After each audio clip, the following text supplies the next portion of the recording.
সেই ঈশ্বর পরমাত্মা আছে, অন্য সব কিছুই স্বপ্ন, শুধু মায়া। প্রত্যেক জীবেরাই এক একটা নক্ষত্রের রূপে, আর সেই নক্ষত্ররাজি ঈশ্বর রূপ।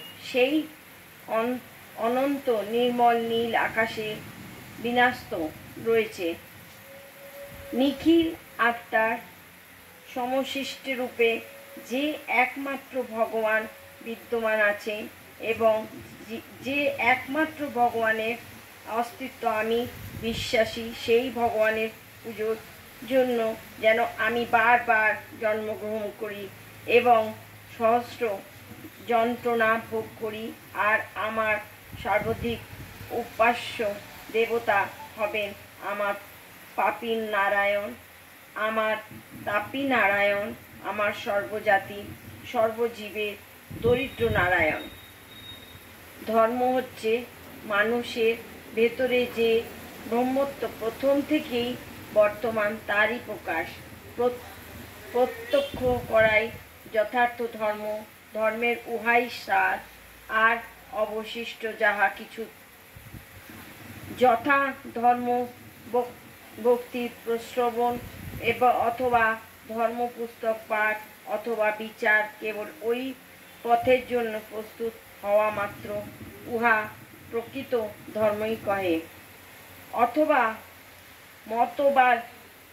মতবাদ বিশেষ কহে, অথবা সাম্প্রদায়িকতা নহে। সম্প্রদায় বা সমিতির মধ্যে ধর্ম আবদ্ধ থাকিতে পারে না। ধর্ম আত্মার সহিত পরমাত্মার সম্বন্ধ লইয়া। প্রত্যেক ধর্মে তিনটি করিয়া ভাগ আছে, যথা দার্শনিক, পৌরাণিক ও আনুষ্ঠানিক। অবশ্য দার্শনিক ভাগই প্রত্যেক ধর্মের সার। পৌরাণিক ভাগ ওই দার্শনিক ভাগেরই বিবৃত মাত্র। উহাতে মহাপুরুষগণের অল্প বিস্তর কাল্পনিক জীবনী ও অলৌকিক বিষয় সংক্রামক উপাখ্যান ও